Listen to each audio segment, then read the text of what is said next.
So, I'm talking about monotheism and how it understands the beast within the human psyche and how to tame it, how to bring us this picture of tranquility and peace that we see in these three men here on this sheet of, uh, what can you say, a sheet of paper that I have, yeah, I've had out for Christmas because I've had people coming over to dinner. And my thoughts most of the time goes to monotheism, the one God, and what's happening and how it will prevail. And I've given some talks about it just for my own happiness. And maybe one day some people will grasp it or maybe support it or bring it forward in a new shape. And well, it's better to say than not to say, even though you know nobody is listening. Times can sometimes bring the voice further than you think. Um, but anyhow, I've been talking recently about the light and dark shadows of monotheism, and I would like to continue on talking on how these monotheistic religions have been very good and effective in taming the beast within the human mind and psyche. This is something people don't understand today when they look back at the history of the three religions. And what I mean by that is that Jewish, Christian, and Muslims are represented by these three old uh, Christmas figures here, walking in tranquility and harmony, the white, the snow around them, the trees. It's all beautiful. This is the idealism of these three religions they're trying to bring us. And if you would like, you can also support them by bringing in both the Hinduistic and Buddhistic ideas and Taoism and others to support the same idea, also the Ahur Mazda religion from the old Persian. They will all support the same idealistic view that in order to have the light shining on us, we have to follow the road and we have to embrace that light of God, inside outwards, outside inwards, whatever they are telling us. But one thing I'm really thinking about now, sitting here talking, is how effective they really have been in taming the beast within the human psyche and mind. What do I mean by that? Well, we understand today, and especially after the psychological breakthrough in this late century, that it seems that we humans are not one thing, but maybe um, parts of different things at the same time. We have brains and we have a body, we have a heart, and we have feelings, we have logic, we have lusts, we have drifts, like we are seeking life, trying to avoid death, or we go bravely and meet death and give up life. We are egoistic of nature. We have also altruism in us. So we are complicated beings.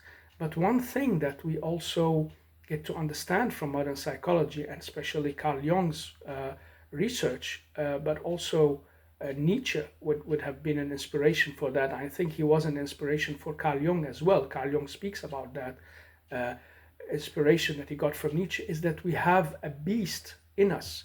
We are not just those nice, ongoing humans we see on the surface, like these three old men. There is something inside them that hides a very harsh and dangerous beast. That's why the old philosophers from the Greek, they told us, well, the most dangerous animal is the humans. And I think it was repeated by the existential philosophers in modern times. We are the worst beast that's walking on this earth. It's not the wolves, nor neither the tigers or any other creature, and not even the snake. Is more dangerous than the humans. We have all the abilities and capabilities of acting as the worst beast that has been walking on earth. And if we could devour everybody else and take over power, and if one human could enmass so much power and greatness and what can you say, suppression of others, this person will keep wanting more. This is never ending because there is a never ending gap inside us that wants more and more, wants to be fed like a monster, and it never gets over with the feeding. And so it can devour whole worlds. Will even devour God if we could get there. And that was an interesting idea for me to read one day, that if humans really were left, let's say we just choose one or two humans or a tribe or a group to get so much power that they can basically pull everything else down, they can take over, they can get every realization they want by the technology and understanding they have. Most likely the beast will take over. They will be so much fed by this greed and the need, because they have to sacrifice for it. They will have to sacrifice some kind of goodness, consciousness. What can you say? You have to sacrifice your better side to get something in life. This is a basic hidden truth from many people. It's not always you get something unless you sacrifice something. It depends on what you sacrifice and what you get. But let's say that we are following the road of the greed and the power and massing it. The beast would like you to sacrifice your brother, your other tribe, people, kill somebody, get rich, and get on from there. We know it from the mobsters, we know it from the politicians, we know it from the rich people who never got so rich unless they really did something that they wouldn't have done otherwise. They have to do their first killing, they have to do their first sucking the blood out of the life of the people who are in debt or in need. That's how they unmask the first million or two to get on from there, working on their life. I'm not saying everybody has done that, but basically, this is the road for the greed and power that is fed by the beast inside us. We are at one moment or another willing to kill anybody who will stand in our way, to push back, to incinerate them, kill them, get them out of the way. We dehumanize each other. So let's follow the road of this beast, as psychology tells us is the most dangerous one. I've seen that these three monotheistic religions have had a very, very effective way of taming it, opposite of the modern times of modern psychology, that's only trying to treat the symptoms, and opposite the ideology of the secularism that we're living in today, that's only feeding that beast more and more. So if you see the beast inside the humans, in these three old men or anybody, as a picture of something that's inside you, that's so dangerous and ugly, and wanting so much that it's ready to even devour the planet to get it. And you're ready to devour anybody and anything, even if you could get so far up and so high up so you can understand the secrets of God and take God down. That's all what human wants. They want to get to the skies to kill God. And this is an old mythology we find in the Greek sagas, where some of these semigods, they wanted to get an access so they could kill the big god. And they failed, of course, because God has ways of punishing the beast. And so I saw that in the old mythology related to these three monotheistic religions whom I love so much, and the God behind them whom I believe in, and the way of Abraham that I follow and like. And I saw they have very effective means on taming that human beast. They put it in total restraint, and they try to take the power away from it, to make it hungry and weak and unsupported to such levels that it won't be able to lash out as it does from time to time. So if you imagine the whole world and people in it as small beasts, behind this soft skin and smile that we have as humans, and nice words and whatever we have, also the good hearts. I'm not saying we are only beasts. Please don't mistake me. I'm not saying we are only beasts, but the beast inside would like to use our faculties, the way we look, the human softness, to bite, to get, to take something out of others. This is the basic idea of Machiavelli. He says, don't get cheated by the smile and the people who are trying to, never trust the Greeks, even if they bring gifts, and all these ideas that shows us, be cynical, don't be naive, be understanding that everybody who's in touch with you wants something from you. Are you willing to give it? And what will you get in return? It's all a kind of trade. Beasts want something, the other beast wants something else. And that beast will take you down or try to take you down, whether it's threatened, Lebensraum, and all that stuff that Hitler talked about. Napoleon and the French Empire and ego, that he wants more and more, and so on and so on. Everybody on earth has the same potential as Hitler and Napoleon. We are all devised to become that person. This is a famous story of Holberg in the Nordic literature, where he writes a story about a king who walks past this peasant, very poor and drunk and in a very miserable shape, lying on the hay. And he tells his minister and the people around him, what would happen, you think, if this guy had my power? And then they made an experiment out of it, a very famous story called Jeppe på Bjerget, på norsk in Norway, and in Denmark, Jeppe på Bjerget, of course. And it's a very famous story. It shows that everybody has the potential to become the tyrant and to become the suppressor once you amass power and you see nobody can oppose you. And you will even go beyond that. You will dream of not only controlling your land and country and people, you want to control others, everything. And when you get that, you want to control the skies. When you get that, you want to control the universe. And then you want to fight God himself. And that's why God stays far away. And that's why he knows exactly what beast is unleashed there. And he says, you cannot cheat me. And this is what these three basic religions are about. They keep telling us again and again, in different ways, by their dogmas and stories, that God is beyond your realm of even imagination. Oh, why is that? Why doesn't God reveal himself to us? Why can't we get to him? And this is the basic philosophy that Nietzsche was trying to tell people, and they took it in the wrong direction. We've killed God. Who is the new gods? Can we be them? People understand it as, yes, we are the superior power. We took God out. This is not it. But he saw the history of Christianity and the Christ who was being put up, elevated to that position. And even that God gave, let's say he gave a part of him, gave a son, gave a spirit of him directly. Let's just follow that line of idea for a second. In Christianity, you saw what the humans did to him. Even the most monotheistic people who should believe in God's powers and abilities to do whatever he likes, whenever he likes, that God, they killed him.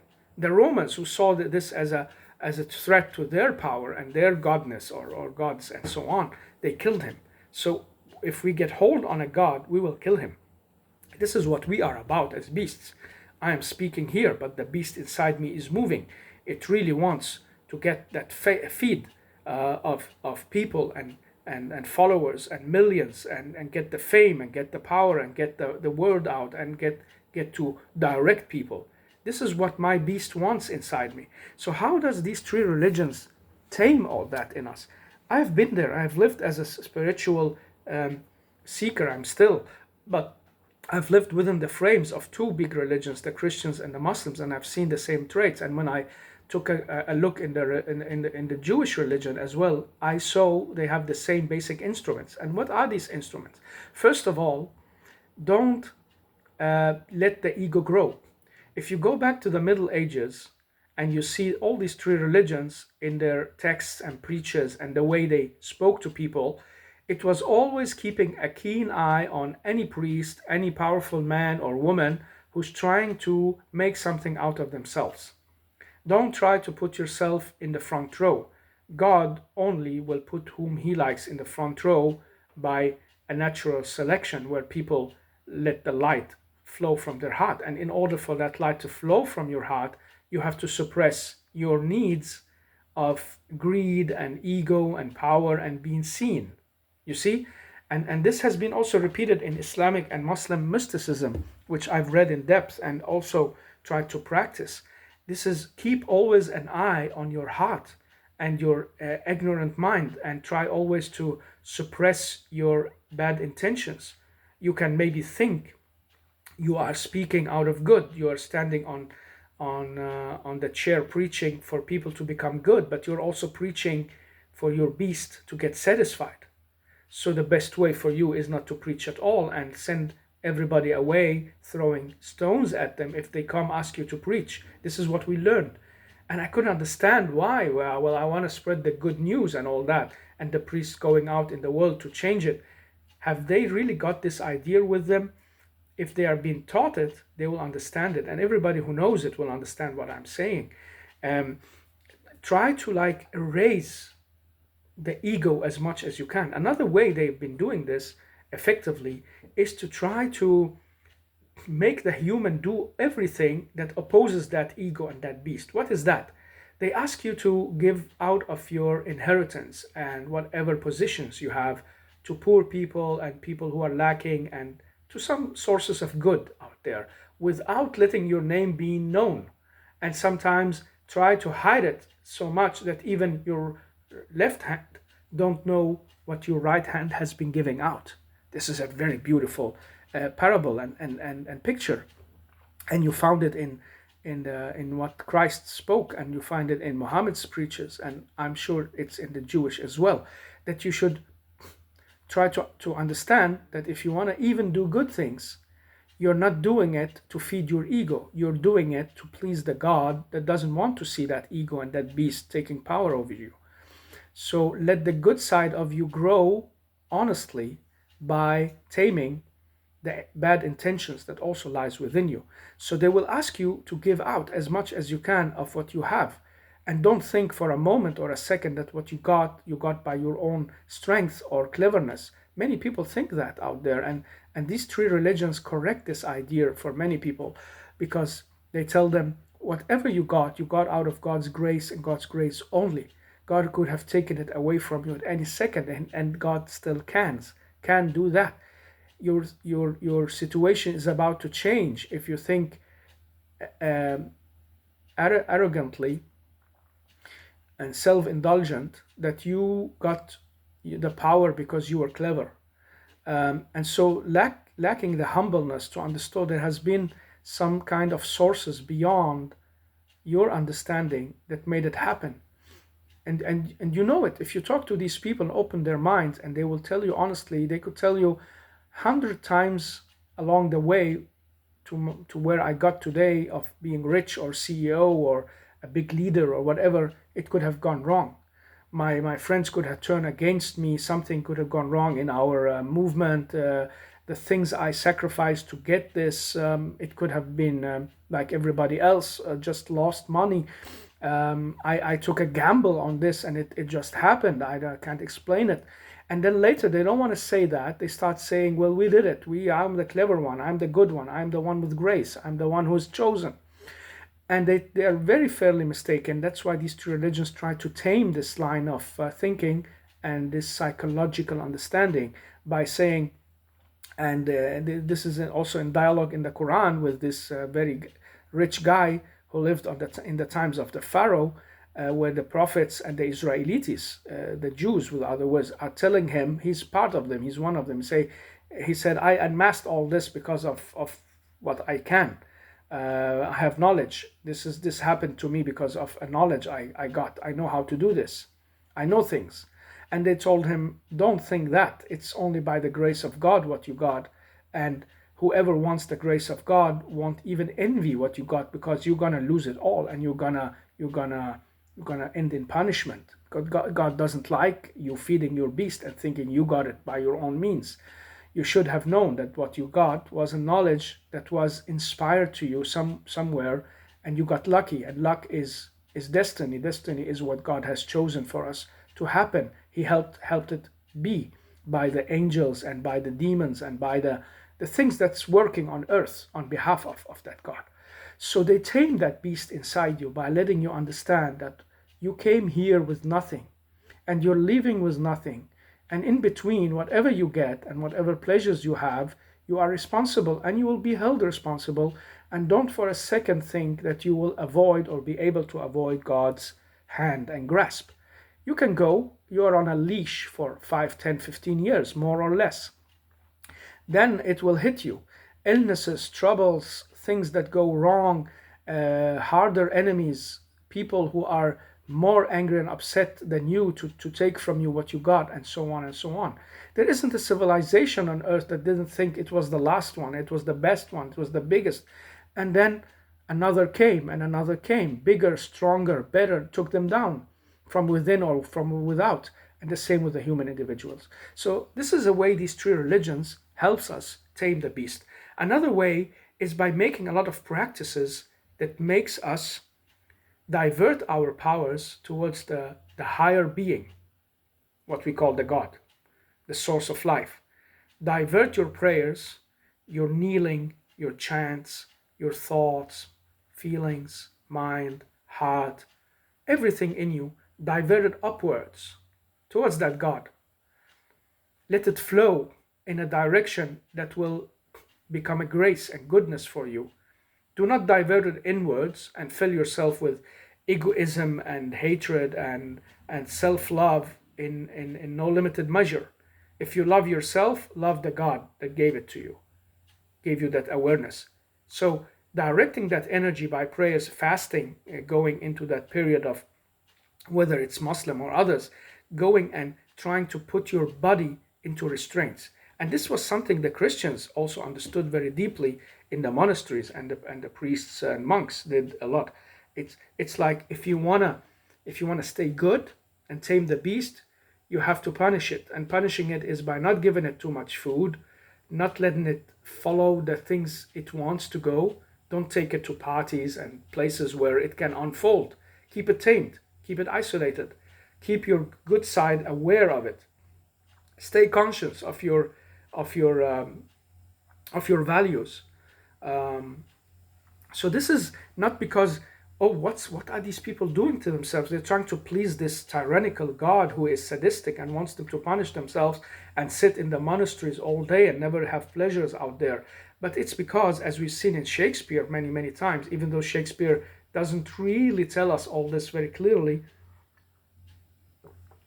the stories tells us very, very easy how the human psyche can get sick and devolve into paranoia and hatred and intrigues and self-indulgent. So in that way, they are trying to tame you by making you pray all day, enchant God's name all day, loving the God more than you love yourself, then love your human brother and sister as you love yourself. So you can't have any space for that kind of bad egoism. They are not taking the egoism from you. We know this is a psychological trait, and they knew it. They never said to anybody, don't be self-loving. But if you are self-loving, you will love the God that gave it to you in order to get the results. So that's the way you love yourself, and you keep loving it. It's not hate yourself just to hate it. It's hate the side of you that will make things go bad for you. So they have very effective means. And then the punishment, the whole punishment system, which honestly doesn't fit in my mind either. I don't like it. Today I've been thinking, what if when I was religious and I got the power to uphold some laws in any society, and I need to punish some people for what they've been doing of wrongs, would I like that? Not at all. I feel it's a power nobody should have. But it is entrusted to us. That's why we have the judges and the leaders and the kings and the facilitators of that power within the frameworks of any law that was in these three religions. We sometimes think that the modern law is modern, and the secular law of having a judge and an external, it's nothing modern. It has been in these three religions since 2,000-3,000 years ago, where they use the words of the text and the God to punish or to like correct people's behavior, and they try to do so without like indulging themselves and on the basis of proofs. And this is what God also wants. He's the righteous and he needs proof. You need not to punish anybody just to punish them, and he want to be mercy so he can forgive you 1 and 2 and 3 times. So the body of punishment, the basic fundamental philosophy of it, is also to tame that beast inside us that today is lashing out. Every one of us, every time we dwell, it's like the people who's getting sex. And I've heard these people talk in documentaries, and they say, well, it's untamable. And what can you say? It's unsatiable. It's like you cannot feel the hunger is over. You get more and more hungry the more you get of it. And so you see some of also these women who've been speaking about some careers they've been in with pornographic work. They say, well, it's I wanted more and more and more. It becomes an addiction. And the same with people on drugs or people in power, not the least. They are maybe the most obvious ones. The more power they get, there is another step, there is another position, there is another opening, a higher thing they can seek and get. So it becomes like you cannot get satisfied at all. So these three religions try to tame all that by punishing anybody who starts on that road. That's why they punished people who like flashed in the street, or women who took very lightly on their psyche, going from one place to another with men, or men who soak out these women who wanted just to have quick pleasure. We all like it. Who would deny in himself or herself that we, maybe some don't like it, but I think it's a basic human trait that, well, if I can get more food, why not? And if it tastes good, let me have a little more portion. And so to learn where to stop and how to control yourself, this is what we call culture and cultivation and civilization. And every society that dealt with it got success. Every society that left it out for greed got destroyed. This is what's happening again now, because there are big imbalances. People can drink themselves to death and take drugs to death, and they can try to gain. They tell you, well, the only thing is if you're smart enough to gain what others haven't. Whether you cheat or not, this is not the issue. We know people have cheated and they got success and they got on with what they've been doing. So they think. It's like the mobsters and like the politicians who thinks, yeah, well, I pushed a few people and said a few wrong words and made some promises and got in bed with the right people, and I licked some asses, and well, I'm where I am. And now I can push back on others and maybe get a bigger position even, or maybe start to gain for myself and my family and mass that power. It also happened for popes and imams and rabbis. Even the religious people fell into it because they got out of the framework of containment. And that's why the whole way of we elect people is totally wrong. We elect them on the looks and the what can you say in Italian, the garafetta, the way they have their tie and their hair and whatever positions they have, they use against you. And we are all fallen in that pit to look up to these idols and gods instead of taming them and saying, no, you are putting yourself forward for a position, you shouldn't have it. Everyone who asks for it shouldn't have it. This is also in the Bible and it's in the Quran as well. And you see, if you are asking for it, you shouldn't have it, because it's the beast that really wants the power. It's not the good in you. You can speak all you want, wanting to reflect people's will and whatever you say.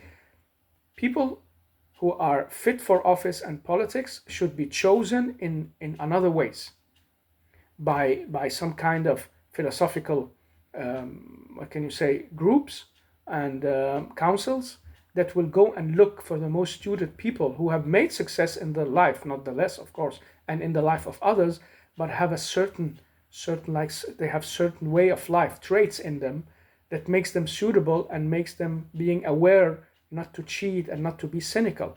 By pushing forward with that, you will get good people in office and leading, and you will push back on those people who, by the smile and slickery, trickery tricks, as we see in the Hollywood movies, get to the power where we have to deal with the symptoms later. And we're all drunk, and we're drowning in these symptoms. They have already taken over. It's too late.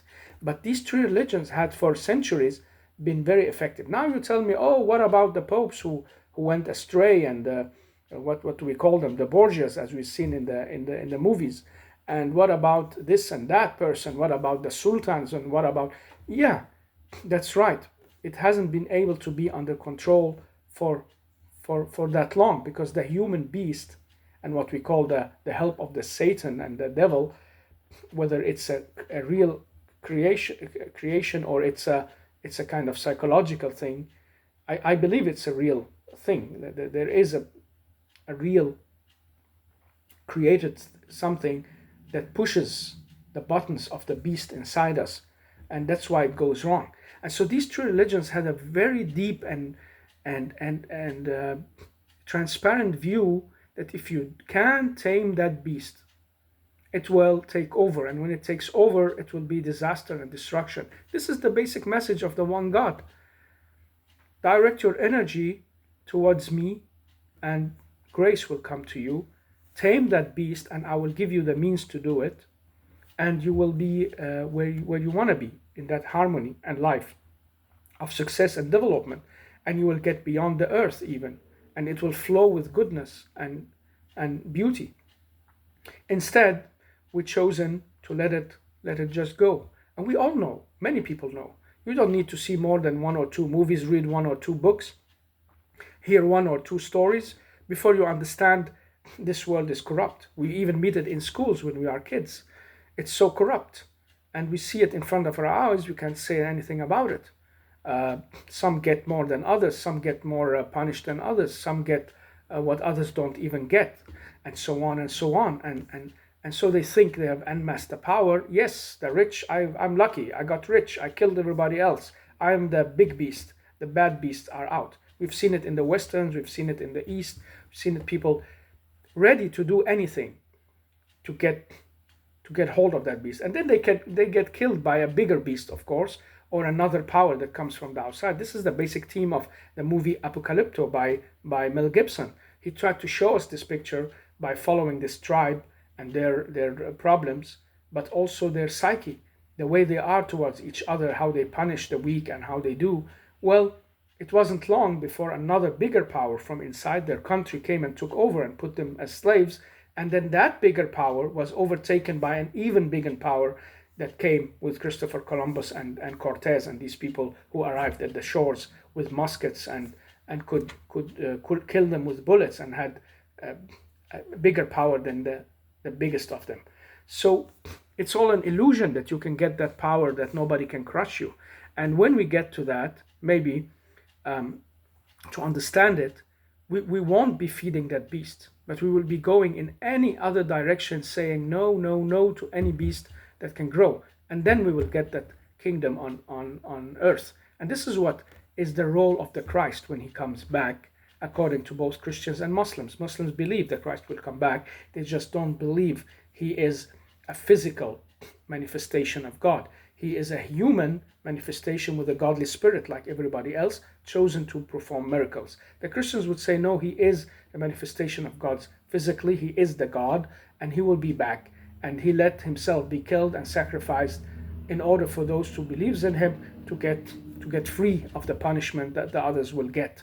And they will inherit the goodness and the earth, the grace and the love and the paradise. And the Jews will tell you, well, we are also waiting for the last Savior. That's why they kept an eye on the Arabic areas, and they kept an eye on also Yeshua, the Messiah. They kept an eye on everything that could show that now God has sent us the King that will lead us into the final battle, and monotheism, our way of life, will prevail, and our rules and laws will be the ones that organize society.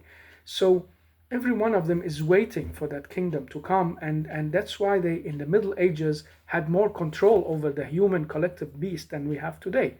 It's unleashed, totally unleashed, and we can fight it. We can go, even in ourselves. I've tried myself to try to say, how good can I stay for one day?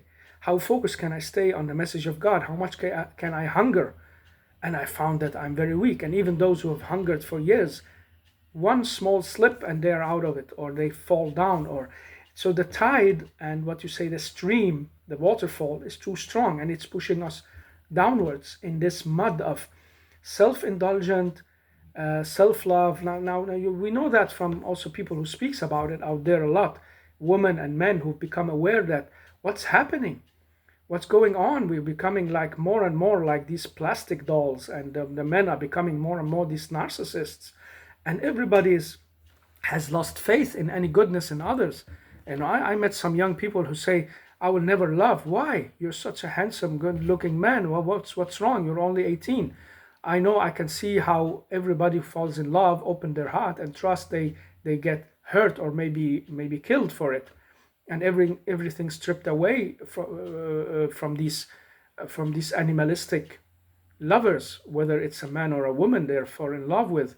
They use their beauty and their looks and whatever we fall in love with of charms to strip it away. So it's the beast taking over. How can you control it? Look deeply into the three monotheistic religions. You will find They have controlled it. And for centuries, sometimes it leashed out. And it was unleashed by these corrupt ways of the popes and some of the sultans and preachers and the Jewish greed for money and so on. So sometimes it went wrong.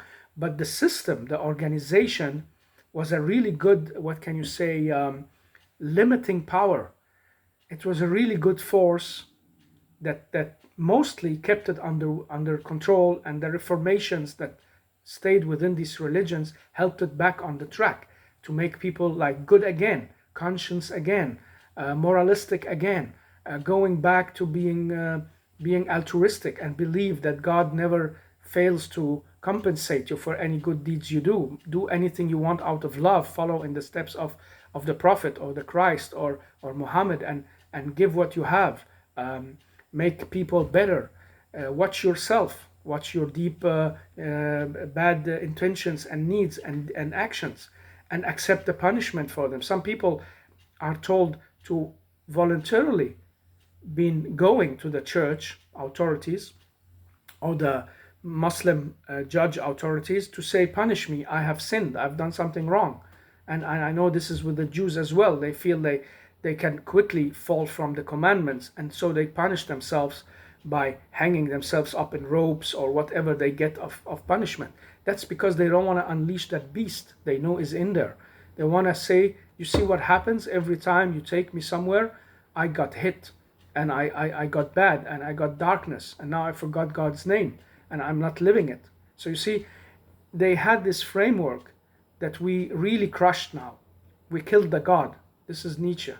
We killed the God. Now we have to become the gods. And if we can't, what is left? The jungle animal. That's all that's left. And this is what we are going towards and living into. And that's why the big wars will be coming, especially the ones where all these animalistic predators will unleash their power against each other. Because what else? Maybe it will be one that will overtake it all by the AI or whatever more power they get. And this is what they are going towards. Nobody believes in what I'm saying. Nobody wants to go the other way.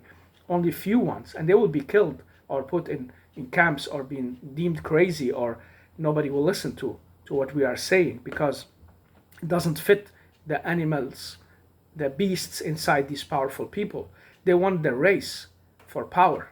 They want only the Machiavellian idea, even though Machiavelli is being also misunderstood on some issues. He's been taken far too far from what he was trying to say also. He was cynical, he was realistic, as they say. But what is realism? Realism is not only following the beast. The beast wants us to know that realism is only me, the jungle law. The most powerful will prevail and survive. That's not true. And that's why God crushed it all sooner or later, saying, here you get a new message, here you get a new prophet, here you get a revision of what you've been doing. Here is the crush of civilization. Go and start over.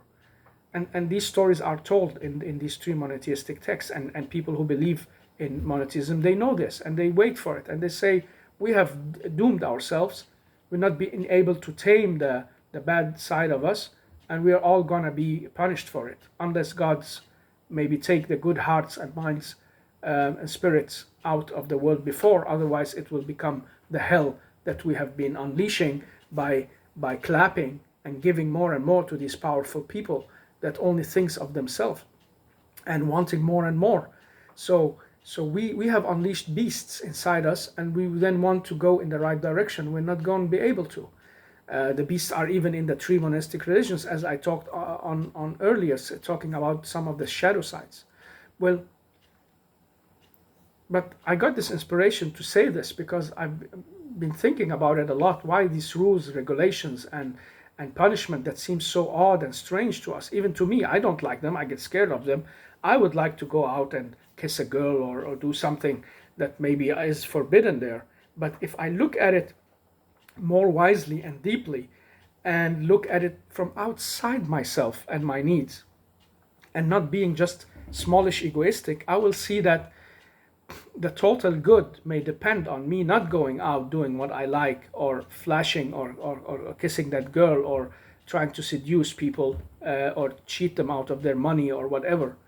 or burn down their places or kill their kids. Maybe I would have been better off not doing anything of that. It's also the wisdom of the Eastern religions, don't make too many movements and do nothing. Do nothing. Seek, and go back, sit under the tree, and do nothing, basically. If people just could sit at home, as some would say, a lot of the problems would not exist. But we can't sit at home.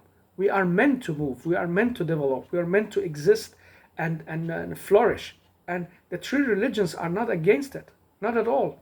We have seen them flourishing. Where are the Jews? They have been flourishing for thousands of years, seeking new sciences, understandings, dwelling on depth.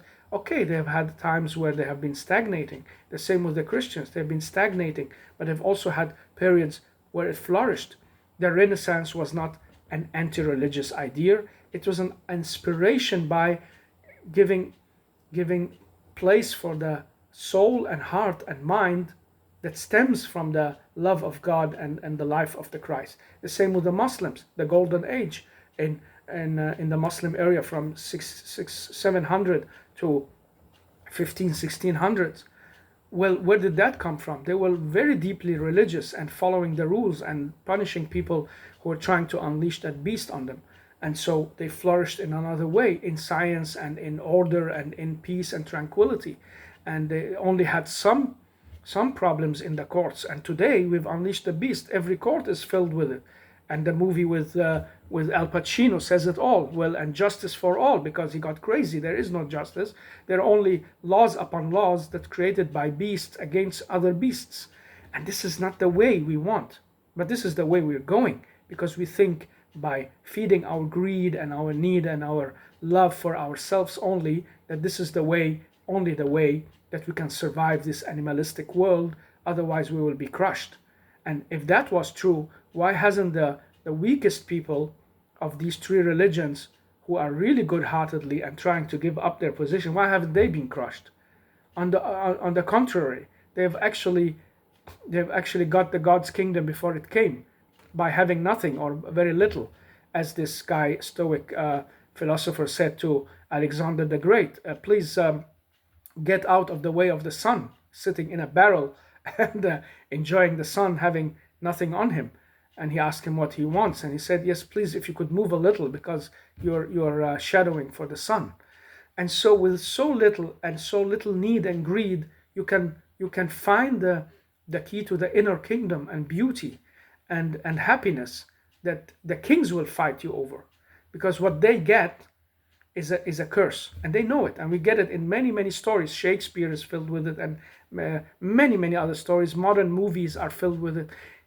You ask for something, you get it, it becomes a curse. And it is a curse because it's feeding your beast, and this beast can never be fed enough. It will keep taking you where the other beasts are, and then you're fighting them over the bones, and you will get injured and killed, and then you think this is reality. This is the human condition. But it's not. There is a light, but we don't want to follow it. And so it's unleashed. But now, later, these three religions, the monotheistic, the one true God, will be back. Through people, through text, through I don't know in which way, it will be back, because the tide will start turning. It will be hard, maybe they will be persecuted again, whatever happens. The human like game is gonna unfold again, but it's gonna put us on the track back again, one way. I believe that very deeply while I look at it from distance. I have many things I oppose and don't like about what's going on in these three religions and the corruption, and I have been wanting to see them teared down. But God has his wisdom. He knows what's good and what's bad, and when they will be teared down with another new message, or they will be combined in a new message again, or whatever direction God will take us. Or maybe they will revive and take over what can you say, the fight against these beasts and push it back again. We feel close to hopelessness in my time, and many people with spiritual and religious views like mine would feel very, very weak and hopeless and pushed aside. It's all the wrong people in the places they shouldn't be. It's all the money given to people they shouldn't have. It's all the voices that are feeding us nothing much good. that gets everything. And so all our attention and direction is towards that beast that got it all. And I wish I could have been that beast. This is all what we think today, most of us. And so the rest will see, where are we going? It's on the edge of despair and hopelessness. And so that's why wars will come and put things in order again, because wars has this mean. And the most realistic view on it I found in the Quran, where it says that it's the way God uh, pushes people forth and back with each other. This is what wars are for. It's a way of correcting.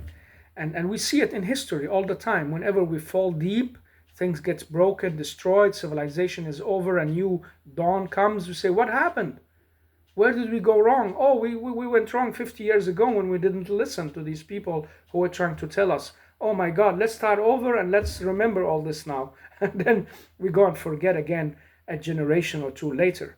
The same happens with the people in the three monotheistic religion, of course. It's not only outside them.